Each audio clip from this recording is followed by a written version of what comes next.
Hello दोस्तों, आप सभी को मेरा नमस्कार। स्वागत है आप सभी का अपने YouTube चैनल जानकारी अड्डा पर। मैं हरनाम सिंह आज आपके सामने एक बहुत ही ज़रूरी मुद्दे पर बात करने आया हूँ। क्या आपने कभी सोचा है कि नाखून रात को क्यों नहीं काटने चाहिए? क्या आपने कभी सोचा है कि सूरज को जल क्यों चढ़ाना चाहिए? आज अपनी इस वीडियो में मैं इन्हीं सवालों के कुछ जवाब देना चाहूँगा और अपनी इस वीडियो में आपको एक ज़बरदस्त कहानी के जरिए आपके सारे जो आप में रूढ़िवादिता भरी हुई है उसको ख़त्म करने की कोशिश करूँगा और आपको समझाने का प्रयास करूँगा कि किस प्रकार से ये रूढ़िवादिता हमारे अंदर भरी हुई है। ये समय की मांग थी, ये किसी समय की मांग थी। जो जो भी आज हम परंपराएं चलती आ रही हैं, ये किस समय में उस समय की मांग उनकी कैसी थी, किस तरीके से उनको हैंडल किया जाता था और आज के समय में क्यों हम उनको फॉलो करते आ रहे हैं। सबसे पहले मैं एक कहानी सुनाना चाहूँगा, छोटी सी अपनी रियल लाइफ की कहानी है। दोस्तों, मैं एक गाँव में रहने वाला हूँ। मैं एक गली से गुजर रहा था, किसी के घर जा रहा था, तो पीछे से आके ना मेरे को एक कुत्ते ने काट लिया। अब गाँव का देसी कुत्ता था, ऐसे ऐसे खतरनाक हो जाता है काम। कुत्ते ने काट लिया तो मैं घर आ गया वापसी। भी कुत्ते ने मम्मी को बोला, मम्मी कुत्ते ने काटा। मम्मी मेरे को वापस उनके घर पे लेके गई। उनके घर पे क्यों लेके गई भाई, ये बात सुनने में आई, मेरे को पहले नहीं पता था। मेरी मम्मी ने मेरे को बताया भी जिसके घर से कुत्ते ने काटा है ना, उसी घर से एक नमक मिर्ची का घोल वगैरह होता है, वो लगवाना होता है, जिससे दिक्कत नहीं आती। मैंने कहा ये क्या बात हुई भाई, मेरे तो दिमाग में बात खटकी। मैं कहा ये तो समझ नहीं आ रहा कुछ, ये तो गलत बात है ना।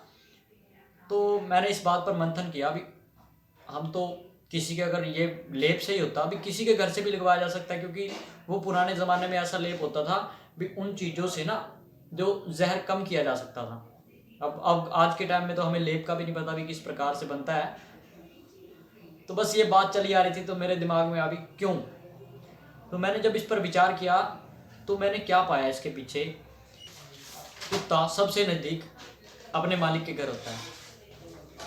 तो इसका रीज़न यह क्या था, अभी अब कुत्ते ने काटा ना, सबसे नज़दीक वाले घर से हमें लगवाना चाहिए ताकि जल्दी से जल्दी उसका इलाज हो सके। सबसे नज़दीक तो मालिक का घर होता है और इसीलिए ये कहा जाता था भी मालिक के घर से ही वो लेप लगवा लेना चाहिए। ये तो हुई अपनी एक बात भी, कुत्ते के काट लेने से उस मालिक के घर से क्यों लेप लगवाना चाहिए। अब एक छोटी सी ज़बरदस्त कहानी सुनाता हूँ। कुछ समय पहले वैज्ञानिकों ने एक प्रयोग किया। उन्होंने क्या प्रयोग किया, 5 बंदर लिए। अरे नकली वाले नहीं यार, असली वाले बंदर। 5 बंदर लिए।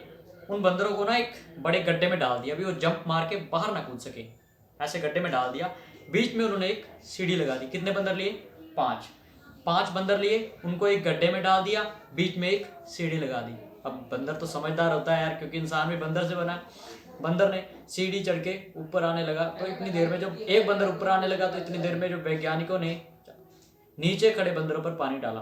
उन्होंने फट से उसको नीचे खींचा, उसकी पिटाई की। इसी प्रकार से उन्होंने दूसरा बंदर ऊपर चढ़ने लगा, उन्होंने फिर नीचे वालों के ऊपर पानी डाला, उन्होंने उसको नीचे खींचा, उसकी फिर से पिटाई की। ऐसा 5-6 बार हुआ। अब कोई भी बंदर ऊपर चढ़ने की सीढ़ी से हिम्मत नहीं कर रहा था। तो वैज्ञानिकों ने क्या किया, उन 5 में से एक बंदर को बाहर निकाल दिया, नए बंदर को डाल दिया। अब वो नया वाला बंदर, उसको तो नहीं पता क्या हो रहा था, वो फटाफट से ऊपर चढ़ने लगा, उसकी पिटाई हुई। अब पानी डालना बंद कर दिया। ये बात ध्यान रखना, वो ऊपर चढ़ा, उसकी पिटाई हुई, उसको नीचे आ गया। एक और बंदर चेंज कर दिया, ऐसे ही उसकी भी। अब पानी वैज्ञानिक डाल नहीं रहे, नीचे वाले बंदर को पता भी ऊपर चढ़ेगा तो पानी डालेगा। एक एक करके सारे बंदर चेंज कर दिए। अब कोई भी ऊपर चढ़ने की हिम्मत नहीं कर रहा और वैज्ञानिक पानी भी नहीं डाल रहे ऊपर चढ़ने पर। इसके पीछे का मैं मकसद आपको समझाना क्या चाहता हूँ कि जो कोई परंपराएं होती है, जो कोई बात ना मानना या मानना होती है, वो एक समय की मांग होती है। वो बंदर ऊपर चढ़ रहे थे, उन पर पानी डाला जा रहा था, वो बाहर नहीं आ रहे थे, वो एक समय की मांग थी। आज के समय में हम उन्हीं चीज़ों को बेतुके से फॉलो करते आ रहे हैं। बहुत सारी चीज़ें हैं ऐसी। जैसे मैं एक एग्जांपल दूँ, गांव में मम्मी वगैरह कहते हैं, दादा दादी भी रात को नाखून नहीं काटने चाहिए। रात को नाखून क्यों नहीं काटना चाहिए, भी मेरे दिमाग में फिर खटकी बात। तो मैंने इस पर विचार किया, क्या पाया गया भाई, जो उस समय पर, जिस समय की बात है, अभी रात को नाखून क्यों नहीं काटनी चाहिए थी। पहली बात तो ये, लोग स्लीपर्स, चप्पल बहुत कम पहनते थे, चप्पल कम पहनते थे। उस टाइम पे लाइट का इंतजाम होता नहीं था, दिया होता था या लालटेन वगैरह होते थे। तो मैं एक प्रयोग देता हूँ छोटा सा, आप दिए के साथ नीचे, फर्श तो होता नहीं था, मिट्टी होती थी, कितना क्लियर देख पाओगे। उस टाइम पे भी वही बात होती थी, दिया जलता था, नीचे कुछ दिखाई नहीं देता था, और नाखून होता है, नाखून तिकोना सा होता है, थोड़ा तीखा, अगर नंगे पाँव में किसी के पैर में भी लग सकता है। उस टाइम पे इसलिए मना किया जाता था, लोग चप्पल नहीं पहनते थे, नंगे पैर रहते थे, और रात को कोई काटेगा तो दिखाई किसी को देगा नहीं, किसी के पैर में लग जाएगा तो चोट लग सकती है। ठीक है, ये कारण हो गया। एक और बात सुनने में आई, भाई सूरज को जल क्यों चढ़ाया जाता है। मैंने देखा कई मेरी माताएं, आंटियां सुबह 10 बजे सूरज को पानी चढ़ाते होती हैं। उनको इसके पीछे का रीज़न नहीं पता, सिर्फ ये पता भी सूरज को पानी देना। लेकिन इसके पीछे का रीज़न है क्या। जो सुबह सुबह सूर्य की किरणें होती है ना, सुबह सुबह मॉर्निंग टाइम जब सूर्य उदय होता है, जब वो निकलती है, जब वो रेडिएशंस आती हैं, ऐसा माना गया था, मैं ये बात सच भी नहीं कह सकता, लेकिन उस चीज़ को क्यों करा जाता था, ऐसा माना जाता था, जब वो सूरज को पानी चढ़ाता है ना, ऊपर से पानी आ रहा है, तो आंखों में से पेनेट्रेट होकर जो सूर्य की सुबह मॉर्निंग वाली रोशनी जो पड़ती थी, उससे आंखों को बहुत बेनिफिट होता था, वो शरीर की इंद्रियों के लिए भी बहुत बेनिफिटफुल होती थी। और आज के समय में हम क्या कर रहे हैं, आज के समय में औरतें गड़वी लेती हैं छोटी सी, 10 बजे सूरज को पानी चढ़ा रहे होते हैं।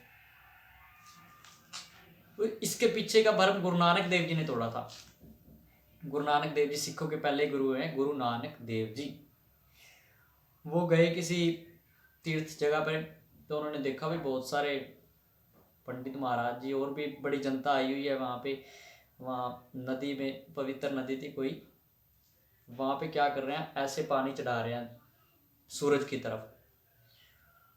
तो उन्होंने पूछा कि कहाँ पानी दे रहे हो। कह रहे भी हम तो सूरज देवता को पानी दे रहे हैं। वो पूरब की साइड था सूरज।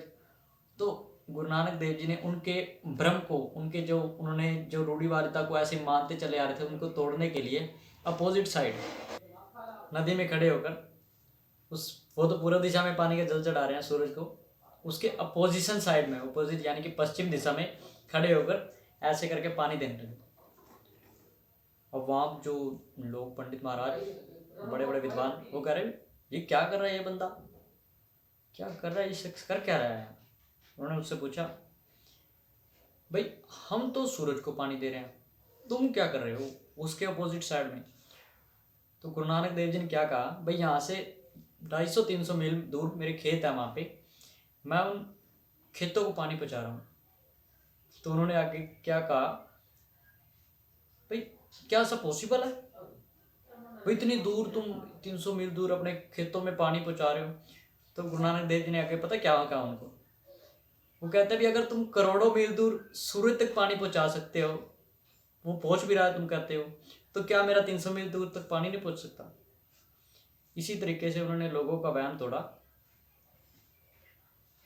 इसी तरीके से दोस्तों, अपने मन के वहमों को, रूढ़िवादिता को खत्म करो और आज की रियल लाइफ में उसको सोचना शुरू करो। जब तुम ये सोचना शुरू कर देगा ना, भाई ये बातें इतने पिछले समय से चलती आ रही है, इसका रीज़न क्या है, इसके पीछे क्या कारण था, उस समय की मांग क्या थी और आज के समय में क्या वही मांग है। अगर वही मांग है तो उसको फॉलो करो, उसमें कोई प्रॉब्लम नहीं है। लेकिन जब दिख रहा है अभी मांग है नहीं, हम उन बातों को बिना मतलब के मानते चले आ रहे हैं, तो ये बहुत गलत बात है। अच्छी बातों को फॉलो करो। अगर तुम्हें लगता है कहीं पर गलती, अब बहुत बंदे कमेंटों में मुझे गालियां भी देंगे। मैंने वीडियो देखी बहुत मंदिरों में, मेरे को खुद को कहते हुए शर्म आ रही है। बहुत मंदिरों में मैंने वीडियो देखी, भाई बड़ी बड़ी बाल्टियां भरी होती है दूध की बाल्टियां भरी होती हैं, और शिवलिंग महाराज भगवान शिव के आराध्य के रूप में शिवलिंग के ऊपर भर भर के बाल्टियां, मूर्तियों के ऊपर भर भर बाल्टियां डाल दी जा रही हैं। इसके पीछे का भी एक कारण था, क्योंकि पहले के समय में साबुन नहीं होता था, लोग दूध दही लस्सी से नहाते थे। और आज के टाइम में सब कुछ है, मानना है यार, भगवान को शुद्ध चीज से नहलाना है अच्छे से। लेकिन यार ये चीज वेस्ट हो रही है, वो आगे दूध जो जा रहा है वो नालियों में बह रहा है, वो दूध नालियों में बह रहा है, किसी काम का नहीं, वेस्ट हो रहा है। कति अच्छी चीजों को फॉलो करो। उस जो तुम दूध वेस्ट कर रहे हो ना, मेरी रिक्वेस्ट है आपसे, जो आप दूध वेस्ट कर रहे हो उसको किसी अच्छे चीजों पे लगाओ। धर्म स्थानों के बाहर मैंने लोगों को भीख मांगते हुए देखा है, भूख के चक्कर में। किस चक्कर में? भूख के चक्कर में। और वही अंदर वेस्ट किया जा रहा है, वही दूध उन गरीबों को, बेचारों को दिया जाए। अच्छी जगह पे चीजों को लगाना शुरू करोगे ना, तो भगवान अपने आप खुश होगा। भगवान का मतलब ये नहीं है भी कोई अवतार आएंगे, हमें बताएंगे, हमें कुछ गिफ्ट देके जाएंगे या हमारे जीवन को ऊंचा स्तर। भगवान का आज के समय में भगवान का मतलब है मानवता, ह्यूमैनिटी। अगर आपके अंदर ह्यूमैनिटी है तो आप बेशक किसी भगवान को ना मानो, आप फिर भी धर्मी हो। धर्मी की परिभाषा ये होती है, आपके अंदर ह्यूमैनिटी होनी चाहिए, मानवता होनी चाहिए। आप अच्छे अच्छे कर्म करो, किसी के साथ धोखेबाजी की बात ना करो। इसी के साथ अगर मैं किसी भी के भी खिलाफ गलत बोल गया हूं तो कृपा करके माफ़ करना, और अपनी राय कमेंट में ज़रूर देना भी मुझे किस बात पर और जोर देना चाहिए, किस विषय पर नई वीडियो बनानी चाहिए। और इसी के साथ धन्यवाद। जय हिंद, जय भारत। आपसे विदा लेता हूँ। नमस्कार।